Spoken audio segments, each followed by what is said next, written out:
So, you want to ride a motorcycle? Well, you've come to the right place, because this is the So You Want to Ride a Motorcycle podcast.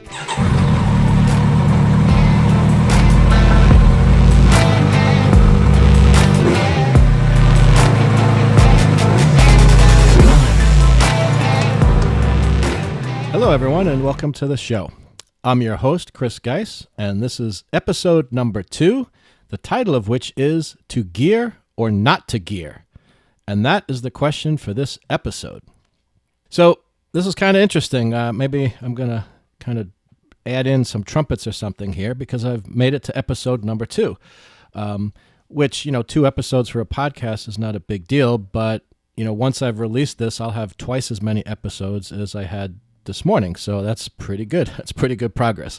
And I say it's interesting because, I've heard that there are certain milestones when it comes to podcasts in terms of, reaching certain numbers of podcasts as an indication kind of statistically of whether or not the podcast is going to survive. Either combination of that the podcaster, continues with it and doesn't lose enthusiasm, and I guess also to the degree that there's success and people are listening, and so that keeps the podcaster recording. So, like I said, little fanfare, episode number 2. So before I get into the topic for tonight, I just wanted to mention I was actually listened a couple times to the first episode. I just usually, and anytime I'm on a podcast or like a co-host a podcast, I like to listen to the podcast again. One, just to it's kind of interesting, especially when you're co-hosting, when other people are talking, sometimes you're thinking about what you're going to say next, and so you're not always paying attention. So it kind of helps me go back and fill in what I might have missed from what the co-host said. But I also like to listen again so I can kind of critique myself, just listen to what I said and how I said it and, what could I do to improve for the future. So the point being that in listening to episode number 1, I realized that especially when I started a new segment, because what I'm doing so far, we'll see if I continue in future episodes, but kind of outline the show ahead of time so I can just keep track of the things I want to talk about and not ramble too much. But I record it in chunks, so I'll kind of record a piece, and then if I'm either kind of losing my train of thought or just feel like I need to stop a moment and just collect my ideas, I'll stop the recording and then pick it up again. And so I noticed I had a habit when I started a new segment of saying either so or okay or so okay or okay so.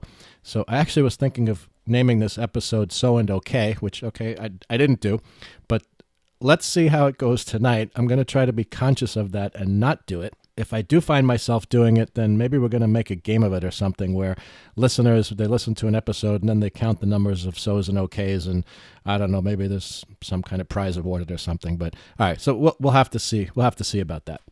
As I mentioned in episode 1, this podcast, not just the episode, but this podcast in general, I'm kind of aiming at new riders, or at least focusing on getting new riders into the sport and the activity, right? So like I've said, there's different audiences I kind of see myself supporting, including people who are working to get, to train people who are already motorcyclists or working, whether it's in industry or clubs or whatever, working to get more people interested and involved. So this is geared mostly for new riders, but hopefully the things I talk about in this and upcoming episodes will be useful to other riders as well, because I do want to try to have a broad audience, kind of the more the merrier. Now, as I mentioned in episode 1, I'm not an expert in any particular area of motorcycling yet, but, given 3 years, going on 3 years of experience and having done a couple courses and reading and watching lots of really good, videos on YouTube and reading magazine articles and things of that sort, and, having about 8,000 miles under my belt, I do have a good amount of experience and a broad area of knowledge in lots of areas related to motorcycling. And like I said, I've got quite a bit of experience, as a rider now. Not as much as some, but, a good amount of experience. And, I've had some close calls and things, and I've learned from them. And, I do find myself improving every time I go out to ride. But my goal overall with these different episodes is to give you an idea of what it is that I do in the hopes of, giving you some things to think about. Maybe even if you're an experienced rider, even if you're a very experienced rider, maybe things you haven't thought about before or haven't looked at, just because I'm coming from a different angle. I've got a different background, different experience, different viewpoint on things. And I'm hoping to get everyone to think about the important questions related to them regarding, the topic of whatever podcast episode I'm doing. So, like I said, tonight's episode is to gear or not to gear. I'm going to be talking about the motorcycle gear that I use and why, but realize that this is not an endorsement of the particular items that I'm going to be talking about, nor am I being paid to promote them. It's just the gear that I've selected for various reasons, and I'll talk about that. And like I said, hopefully inspire people, who are either starting out and looking to acquire gear or not happy with the gear they have, or, even an experienced rider running into some kind of difficulty or problem that, maybe I've come across a solution for. And the show notes for this episode will have links to the different items that I talk about, just in case you do want to take a look at them or you're interested or want to do some research. Keep in mind that, like many product areas, especially related to clothing and fashion, like lots of types of clothing, motorcycle gear does change over time. The trends and the fashions kind of change, and every year manufacturers are releasing new items. So some of the items I have are a couple years old, so you may not find exactly the item that I use and I include the link for, but at least give you an opportunity to kind of research it, find out something about it, and hopefully find something comparable. And in most cases, that's not that difficult. One thing I did want to mention is I'm trying to strike a balance with this podcast, and I'm hoping I'll start to get some feedback from listeners on how successful I am with this. But like I said at the beginning, these couple episodes I've done starting out with an outline of things I want to talk about. And the problem is there's a tendency to try to kind of perfect it and make sure every single thing is there and I haven't forgotten anything and I haven't overlooked anything. The reason I'm using an outline, I don't want to script these things because I think shows that are scripted sometimes come off a little too robotic. And, sometimes as I'm talking from my own outline, an idea will pop up and I just kind of talk about it off the cuff. And I actually think that makes for a more interesting monologue, when you're listening to someone just talk in an episode like this for half an hour or 45 minutes. But do let me know, how you think it's going. And so in particular, tonight I did a fair amount of work on the outline. I commute by train, so sometimes an idea pops into my head and I'll kind of jot it down, or even I'm at work, I get an idea.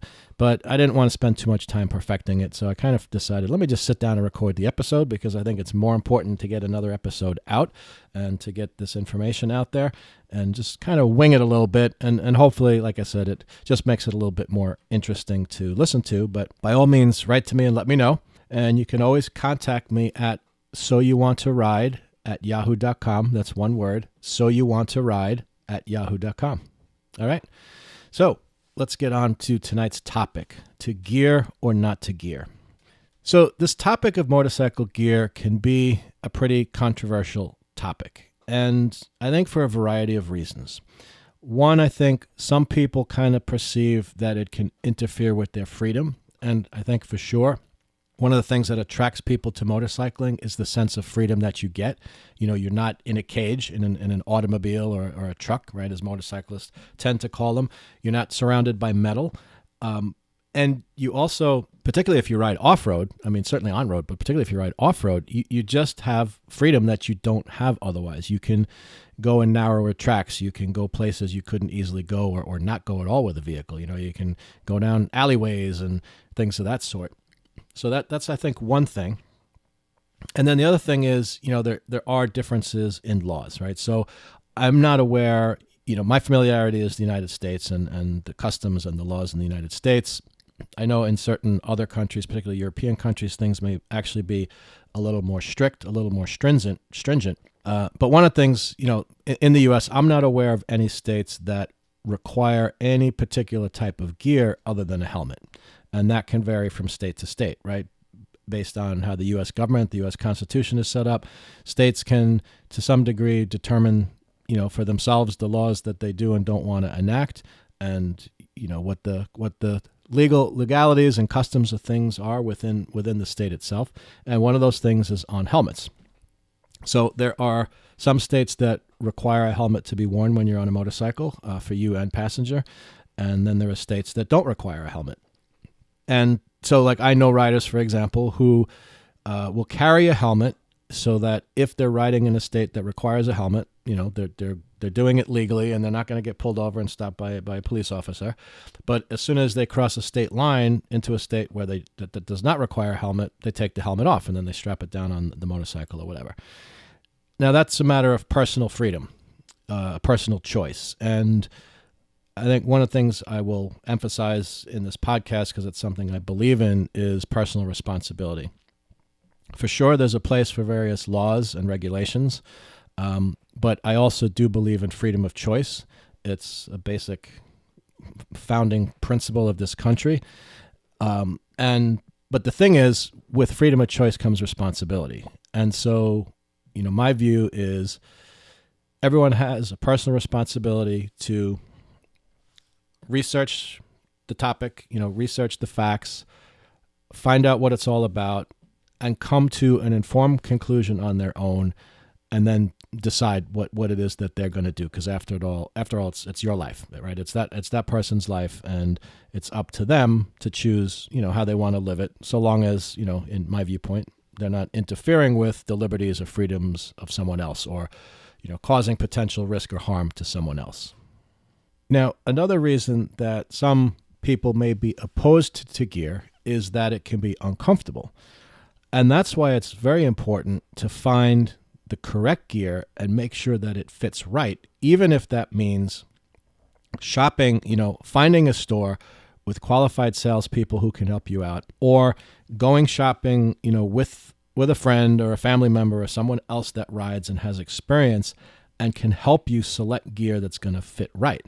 Because it is true that uncomfortable gear and poor performing gear can be a distraction, and that in and of itself can be a danger, as well as, a factor that interferes with your ability to enjoy the activity that you're doing, which is motorcycling, being out in the environment, in the fresh air, just enjoying the scenery. Well, if your helmet is too tight and, you've got hot spots or pressure points, where the helmet is sitting on your head, or your gloves are too loose and you don't have a good grip on the handlebars, or your boots are too tight and your feet hurt, or your clothing is not warm enough for the conditions and you're shivering, you're on the verge of hypothermia, or it's too hot and you're not hydrating yourself, and you're on the verge of heat stroke or something. I mean, these are all real factors, right? And much more so than with other vehicles like cars, right? In a car, you're in a pretty safe and closed environment.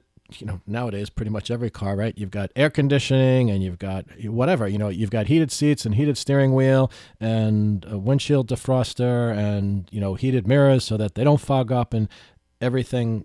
You've got all this extra convenience, to keep you comfortable and make it easier to keep your attention, hopefully, on what you're doing, which is driving the car. Okay, with a motorcycle, it's a different story because you're just more exposed to the environment. That's part of what is so awesome about motorcycling, but it's also part of what can make it a challenge. And so gear selection can be really, really important. Now, here's an important point that I want to make that I may actually take up in more detail in a future episode. And this applies particularly to new riders, people who are getting started and have not yet bought their first motorcycle. And that is, as you're deciding on your budget, what it is you're going to spend on your first motorcycle and this activity, make sure that you're not spending the entire thing on the bike itself. Make sure that you're leaving some of the money, and exactly how much that should be, I don't know. I may not get into that in this episode. And again, it is kind of an individual choice. But certainly make sure, do a little research ahead of time. Figure out what you're going to need. You're going to need a helmet, and you're going to need a jacket, and you're going to need gloves, and you're going to want boots, and etc. Figure out what you're going to need, estimate the cost, and hold that much aside. Or maybe even better yet, start shopping for it before you buy the motorcycle. But the point is, don't blow everything you've got on kind of your dream motorcycle, as exciting as that could be, and then not have money left over to buy decent gear to protect yourself. To me, that would be a mistake. Again, it's an individual decision, but it's just something I would recommend is definitely think about that, as you're getting into the sport and as you're thinking about your first motorcycle purchase. Okay, so if you haven't figured this out already, as a motorcyclist, I choose to wear gear. So I'm going to be talking about my experience with gear, what I have and haven't used, what I like and what I don't like. And, just please do me a favor and listen. If you're brand new and you're just getting started, listen for some tips as far as what to look for, things to consider when you're making trade-offs on, how you're going to spend your money or the kind of gear you're going to get or, how much you're going to spend on different items of gear. If you're a motorcyclist who doesn't wear gear or you're not, it's just not your thing, I get it. A personal decision. I'm not going to tell you you're wrong. I'm just going to say I wear gear and I recommend that others wear gear. And who knows, give it a listen. Maybe I'll say something somewhat intelligent and maybe I'll change your mind. Maybe you'll get a viewpoint you didn't have before and it's like, hey, wait, maybe he's got a point there. Maybe I could think about wearing that piece of gear or, maybe that wouldn't be so bad. And if you do gear up, well, maybe I've got some ideas you haven't thought of yet. So at any rate, stick it out with me to the end of the episode and let's see what I got here. So like I said, I do believe in gear, and many motorcyclists will talk about ATGATT, ATGATT, which is an acronym that stands for all the gear, all the time. Right? So the basic concept is, and this is at least how I apply it, whenever I'm on or around the motorcycle, I wear gear. I wear gear appropriate for what it is that I'm doing. Now, am I sometimes a little lazy? Yeah.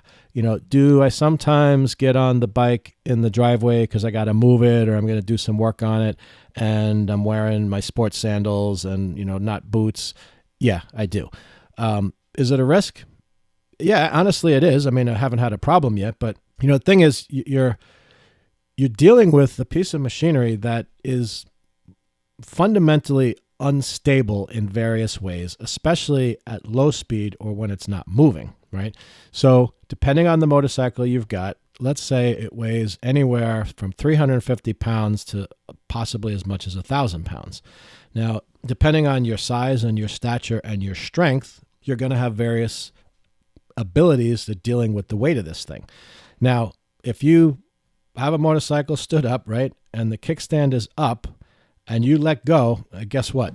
It's going to fall over. It's kind of depending. I mean, if it's well balanced, it kind of should be a 50-50 on whether it's going to fall left or right, and that may be affected by if the handlebars are turned a little bit or whatever. But the point is, you're dealing with a machine, a piece of equipment that's basically unstable. So you're moving this 500, 600-pound machine around, whether it's your garage or your driveway or the street, and there's a slight incline or there's obstacles or there's rocks or there's sticks or whatever. You run the risk of dropping the thing. And, I hope that doesn't happen to anyone. No one ever wants to see it. I've never dropped a bike, knock on wood. I will talk about some close calls sometime.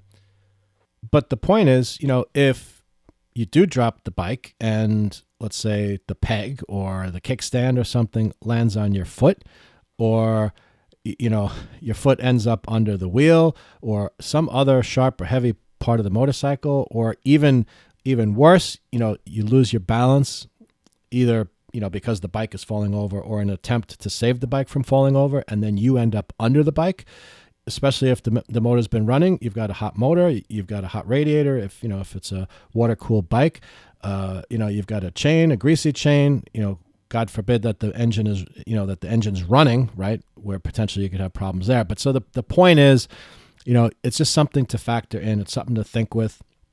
And that's why, as a general rule, when I'm working on the bike, I like to have at least some kind of gear on. Certainly, long pants with my legs covered, decent shoes, not sneakers, at least work boots kind of thing, if not my actual riding gear. So just something to think about. So we're going to get into a little personal interest now. I got some feedback from the first episode that people like to kind of hear this kind of stuff because I think it does make it more unique and more personal. But I just want to talk a little bit about some of my own experiences in the past, not even with motorcycles, but just experiences that I've had with injuries or near injuries, and how that's kind of shaped my idea of, wearing gear, particularly on and around motorcycles. So one early experience I had was in junior high school, and I won't go into all the details, but basically another student and I were asked to move a belt sander, one of these, floor units, right? It's a self-standing, like a belt sander, metal cabinet, a belt that was probably 2.5 foot, maybe even 3 foot long. The whole machine probably weighed about 150 pounds. And the art teacher asked us to move that machine into the art classroom from wherever it was being stored. So we did, and the thing was heavy enough that we weren't lifting and carrying it. We were kind of sliding it a little bit here and there. And, as maybe common in a lot of schools, it's kind of a, not tile, but it wasn't really marble, but some kind of stone floor. And the tiles or the pieces were separated by, strips of metal, whatever kind of metal it is. I don't know if it's aluminum or whatever it is. Well, one of those strips had popped up, and so it was raised above the surface of the floor. And I was kind of pulling the machine, and he's pushing the machine, and the machine got caught on this metal strip. And before I could explain to him what was happening, he gave it everything he had to keep the machine moving, and it pivoted over. And of course, the end of the belt sander that was extending out from the machine came down and fell on my foot. Now, I was wearing sneakers, so needless to say, it hurt. I'm pretty sure I saw stars.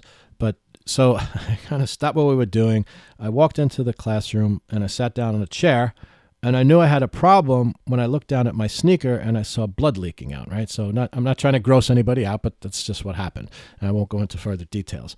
And it ended up that I had a fractured toe, I had a hairline fracture or something like that. So I broke the toe.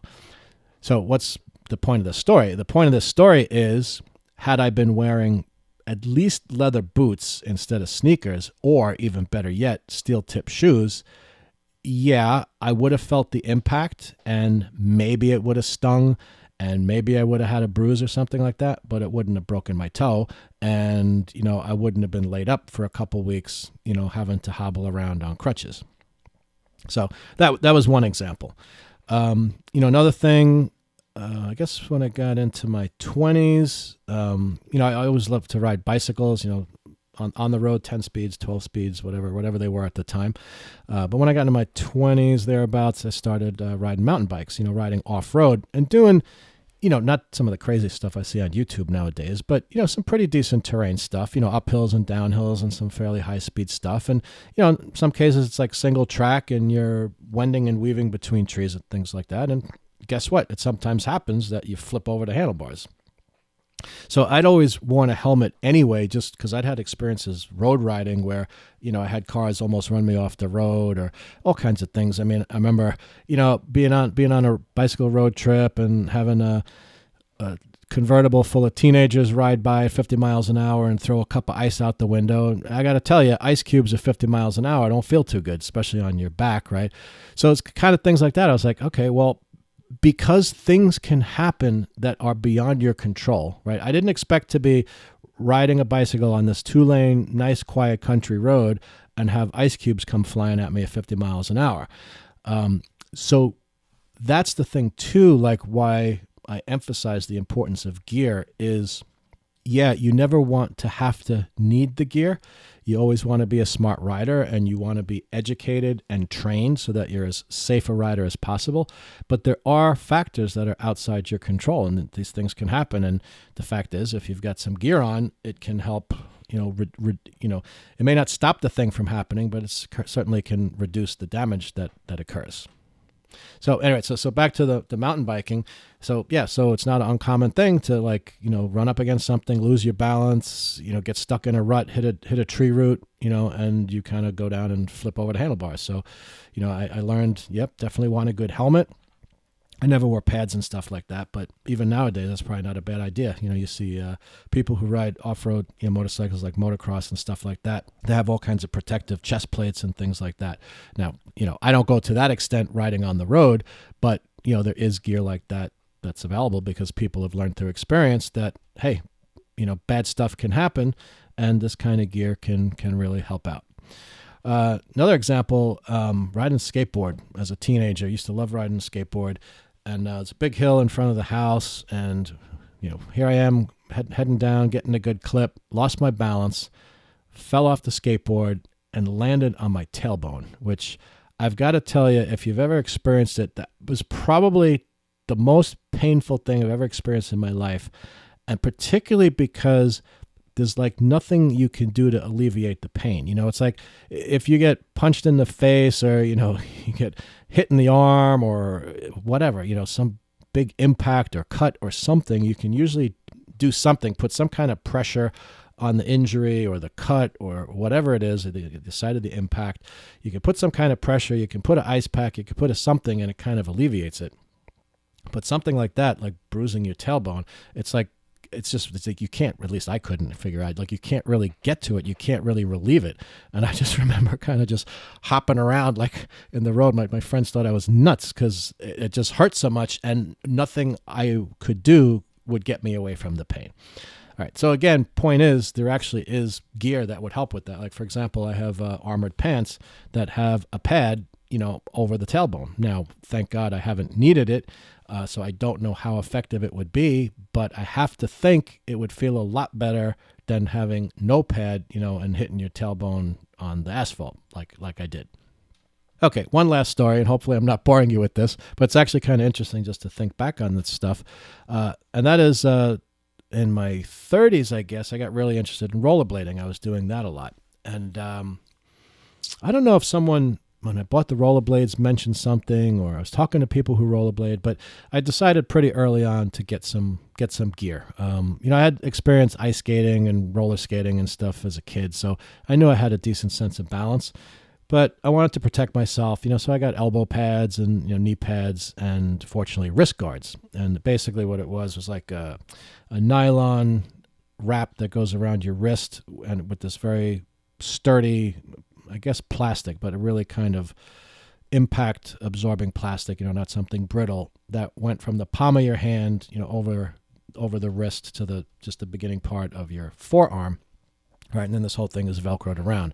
So it gave some protection of the wrist joint.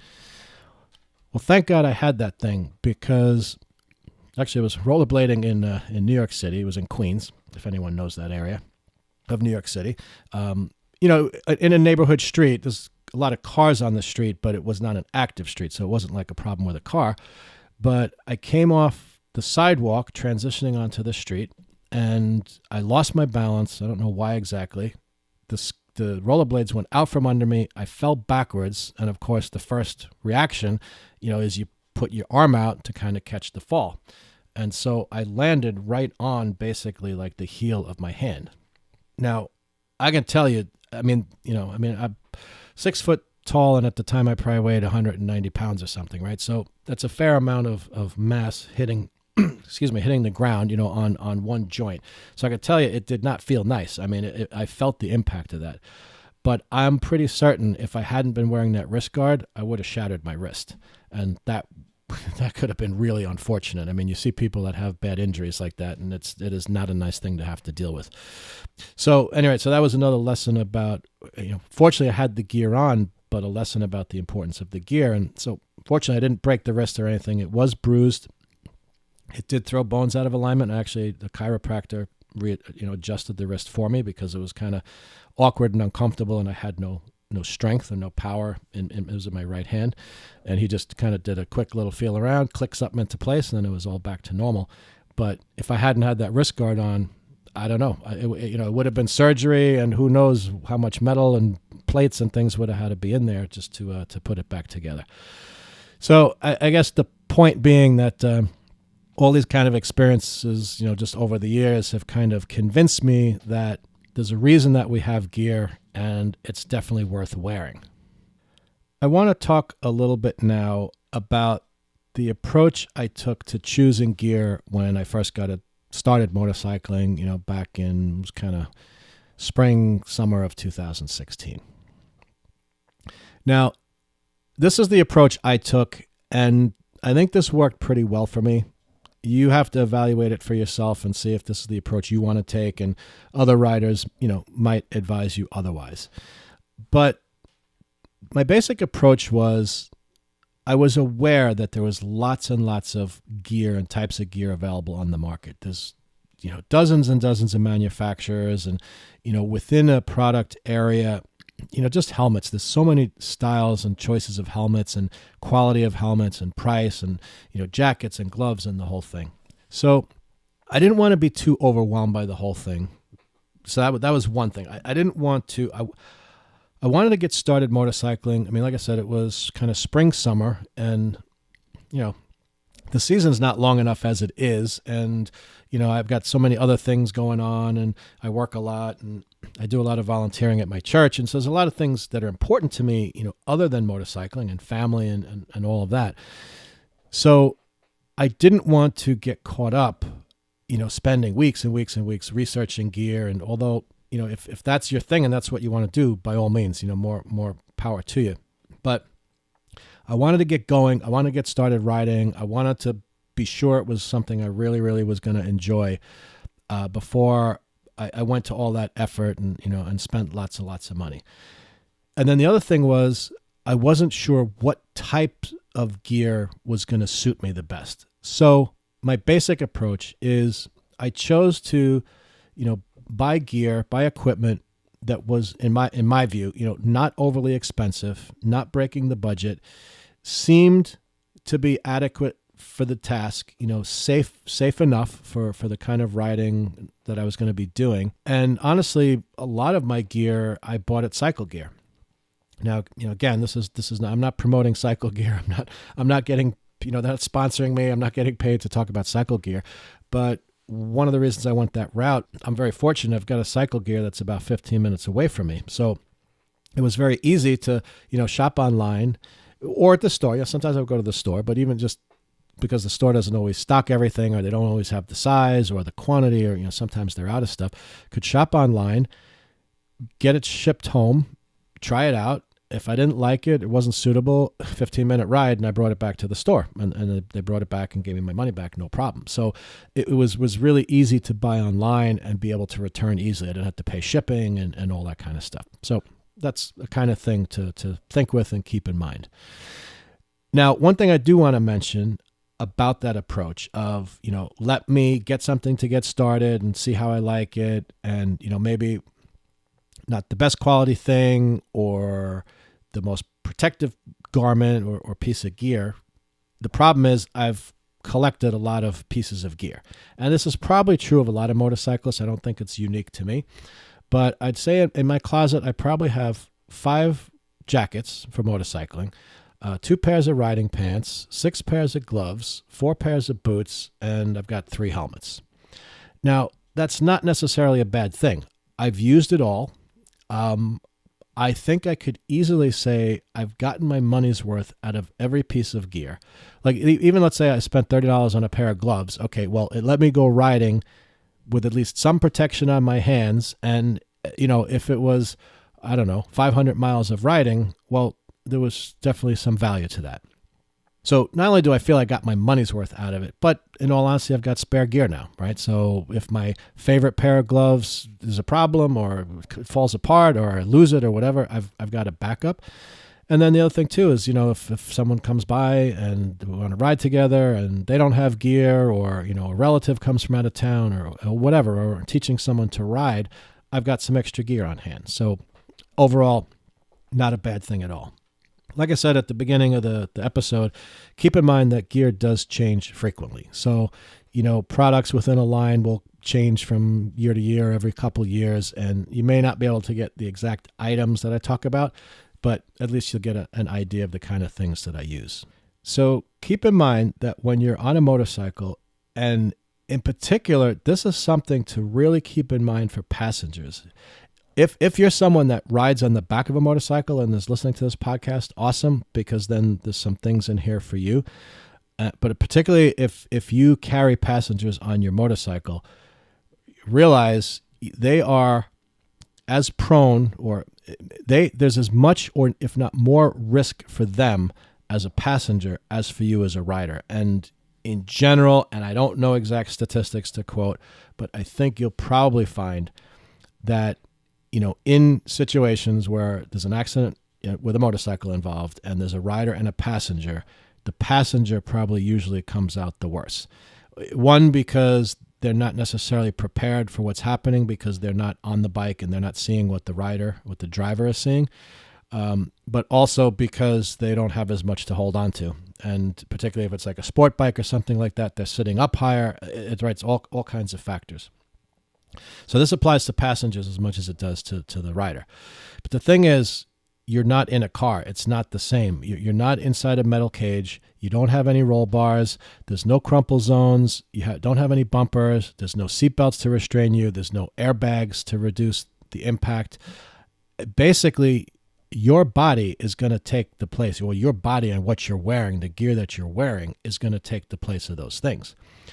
And so there's lots of kinds of protection that you want to be thinking about and you want to be looking for, right? So one is impact protection, just minimizing the shock to your body depending on, what the incident is. Now, an argument that some people will make against wearing helmets is, well, if you're on a bike at 70 miles an hour and you hit something and you fly off the bike and you go head first into a tree or a vehicle or something, you're probably going to die. Well, that's probably true, unfortunately. And I'm not saying that to scare anybody, but it's just the truth of it, right?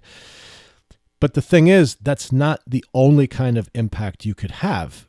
You could be riding the motorcycle at 70 miles an hour and have an incident where you fall off the bike onto the pavement, and you fall off, whatever, you kind of lever off, come off the bike or whatever. And let's say the bike doesn't even touch you, and you roll down to the pavement and you whack your head. The difference between having a helmet and, depending on depends on construction of the helmet and how it's made. But whatever you have there, the hardness of the helmet shell, the shock absorbing properties of the foam and the other material that's inside the helmet is going to be a big difference compared to just whacking your skull on the pavement. It could be the difference between having a concussion and being knocked out and splitting your head open, or it could be the difference between life and death. So whatever, I'm not trying to be, terrorize people or anything, but the thing is, this is what in my opinion, this is what you have to look at, really confront this thing. As a motorcyclist, you're doing this activity that exposes you and makes you vulnerable in many ways. Like I said, this is a balance, because the very same reasons you have the freedom and the experience and the enjoyment of motorcycling, the flip side of that is the risk that comes with it. And if you value your life and you think about things and you kind of weigh things out, you want to balance. It's the risk reward, right? So you want to have the rewards, but you also have to take a look at it and confront the risk and figure out how you're going to manage that risk. Again, it's up to each individual, but that's just my advice. So then the other kinds of protection you want is abrasion, right? So if you come off a bike, at any kind of speed, but the higher the speed, the worse, right? You don't want to be rubbing skin directly on the pavement or on the dirt or whatever surface you're riding on. And depending on the type of material, right? Different materials have different abrasion resistance. Denim jeans are not going to do much as you're sliding across the pavement, where, various types of gear, whatever it is, whether it's textile, leather, Kevlar, etc., it's going to make a difference. The other thing you want to look for is protection from twisting kind of incidents. Now, one thing that comes to mind is a neck, neck twisting.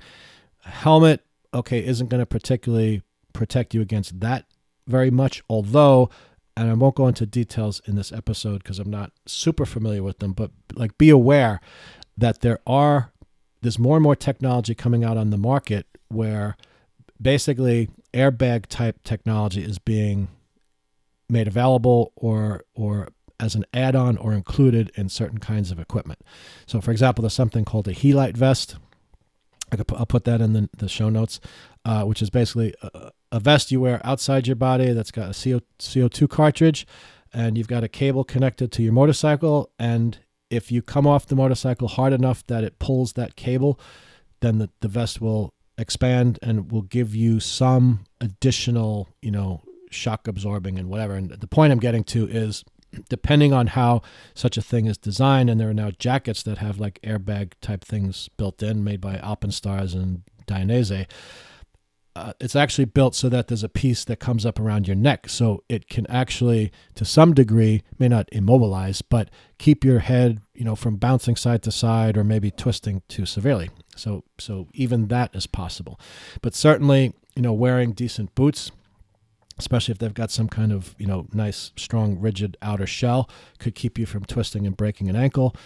Wrists, I don't know so much, but there are gloves of varying levels of protection that could help in that regard. And then, of course, there's breaking. You want to have protection from breaking bones, whatever that may be. I myself prefer gloves that have knuckle protection, just because, the thought of coming off the bike and whacking my hand on the pavement or some other hard object, I'm like, yeah, you know what? I actually would like to have some kind of protection there. In my experience, it doesn't make the gloves any less comfortable, and it just gives that extra safety margin there. And then, of course, there's, protection from crushing or being crushed. And, again, probably helmet is the thing that comes to mind the most there, where whatever, you're in a situation and you go down and something lands on your head, the bike lands on your head, or your passenger lands on your head, or whatever. The more you've got there protecting you, the more you're going to, the less damage, the less issue you're going to have, with that kind of force. And one thing I had thought of also, when I was thinking about, what I wanted to say in this episode, one of the things I had thought of too is if you find racing interesting at all, or even if you don't, see if you can watch a couple motorcycle races, particularly like very high level competitive series like MotoGP or World Superbike, Moto America also as well.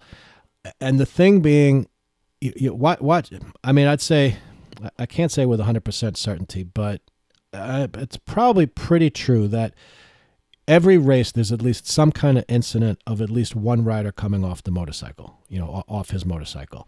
And it's an interesting thing to see. And the reason I bring this up is when you see these incidents happen, it will give you, I think, a real appreciation for the value of safety gear and safety equipment. Because you could see a guy come off a motorcycle at over 100 miles an hour, and they'll slide for, I don't know exactly what, a couple hundred feet, or maybe a couple hundred yards. Across the pavement, over the curb, and into what hopefully is a runoff area that's gravel or concrete or something like that. And generally, not all the time, but I would say 99%, maybe even more, 99% or more of the incidents I've seen, the rider gets up. Now, often the bike is in such bad shape that they can't continue the race. And then for various safety reasons that I'm not going to get into, they may not be permitted to continue the race. But it's very rare that you see a rider in one of these series have to be carried off the track. Now, generally in all these series, I think, they have to go for a medical exam because they want to make sure that there's no internal injuries or injuries sustained, right? Because in a situation like that, you could imagine the rider's going to be in a fair amount of shock. Because hitting the pavement is hitting the pavement, and no matter how good your gear, there's going to be some impact. These guys do break bones, and sometimes they continue riding, and it may not be the next race, but, a couple races later, they may be back to riding, with a broken ankle or a broken wrist or something like that. That's definitely something you see. But the point I'm getting to is watch some of these races, because you'll see what look like really hairy incidents where you're like, oh my God, this guy is going to die. And they get up and they walk away. And the reason is because of the technology that goes into the safety gear and the effectiveness of the safety gear. Now, I'm sure that stuff is very expensive. And, you're not going to buy something off the rack in cycle gear that's going to provide likely the same level of protection as what these guys have. But the point is, you kind of see that, and it's something my girlfriend Gina has mentioned to me. Like, she's just, it kind of in a way has actually given her more confidence as a rider in kind of a funny way, and also kind of dinged in more the importance of wearing gear, because she sees what happens to these guys and they get up and walk away. And they're able to do that because of the gear and because of what's there to protect them. So like I said, just something to think about. And plus, motorcycle racing is awesome anyway. So if you ride a motorcycle, definitely watch racing. It's really cool. You can learn a lot about technique and things. And, don't watch these things and then decide to go out and replicate it on the road. That wouldn't necessarily be a smart thing, but it's definitely a cool thing to watch. And so that's just kind of a side benefit, as you get an appreciation for how effective good safety gear and equipment can be. And another point I wanted to make is the issue of convenience. And it's something to think with when you're buying gear and you're selecting gear. The more convenient your gear is, the more convenient it is to have on hand, if you're not always wearing it, to have on the bike, the more convenient it is to walk around, to sit on the bike, the more comfortable it is. Like, those things are great benefits, because the more convenient and comfortable you find it, the more I think you're going to find yourself wearing it. And the truth is that if you're not wearing the gear, it's not doing you any good. So you might as well not even have it. But so take some time, take a little time, try on different things, try on different helmets, try on different jackets, try on different boots, and make sure that they fit you properly, and make sure they're comfortable, make sure the gear is convenient, and really think, is this an item of gear that you're going to use? Because if you use it, it's going to help and protect you. Well, ladies and gentlemen, we're coming up on about the 45 to 50 minute mark on this episode, and I'm about halfway through my outline. So I'm kind of thinking about 45 minutes is probably a good place to end off an episode. I really don't want to make this like an hour and a half long episode. So when you listen to this one, let me know if that works out good, if that's good or not for you. I just don't want to have to try to cram the rest of it in. I hope everything I've talked about so far has been interesting, and actually, hopefully, it's not intended as a teaser, but hopefully whets your appetite for part 2, where I'll talk about the actual gear that I wear and why I selected it and what I like about it and what I don't like about it and what's been good and what's been not so good. But I do want to give this subject its due importance, because it is something I feel is important, and something I really want everyone to think about and get the most out of, which is choosing the right gear and wearing it when you get out and ride a motorcycle. So it is time to close episode number 2. Once again, I want to say thank you for tuning in and listening. I hope you've enjoyed this as much as I've enjoyed recording it. And remember, you can contact me anytime at soyouwantaride@yahoo.com. So You Want to Ride is one word at yahoo.com. And you can also find me on my website, www.soyouwantorideamotorcycle.com. That's soyouwantorideamotorcycle, one word.com.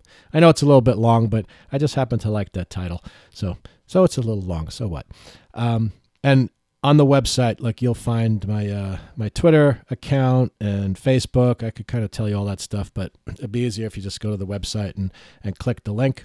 So let me know that works out okay. Like I said, write me anytime. Let me know what you like and don't like and what you'd like to hear about in the future.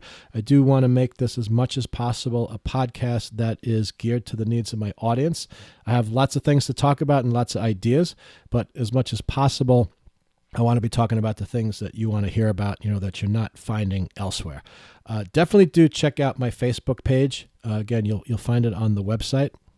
You can also, of course, find me directly on Facebook. Now, unfortunately, I don't know if anyone experienced this problem today. I'm recording this.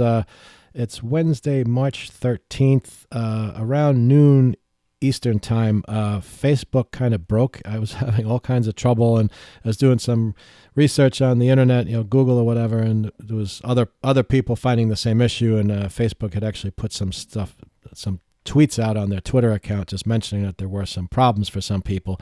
At any rate, so I'm just having a little difficulty accessing it right now, so I don't want to steer you in the wrong direction. But it is a bit of a long name for the podcast. But if you go to Facebook, you can either search for you want to ride a motorcycle, or the handle is the @ampersand, not ampersand, I'm sorry, the @so.u.want.to.ride. You should be able to find me either way. Like I said, the link is on the website. You can just click it. But by all means, if you don't mind, like and follow me on Facebook. I have a lot of content that I'm putting up every day. I mean, I do at least a couple posts a day. I'm trying to, like I said, build a community of riders. Not everyone listens to podcasts, and so I'm trying to use that as a platform as well. But by all means, if you're listening to this podcast, please join the community on Facebook. I've got some closed groups. If you're interested in joining, you can just ask, send me just do a request to join the group, and I will give you access. And so it's kind of focused areas. So there's like one for new riders, one for experienced riders, and et cetera, just to kind of, so people can discuss things that are of most interest to them, so they're not getting all the kind of general communication, just from everybody who's involved. So at any rate, again, thanks for listening. Please tune in again. I should have these episodes going out on iTunes soon. I'm still doing just kind of limited release till I get probably just one more, maybe two more episodes recorded and in the can. So please reach out to me. Thank you again for listening. And just remember, it's always time to ride.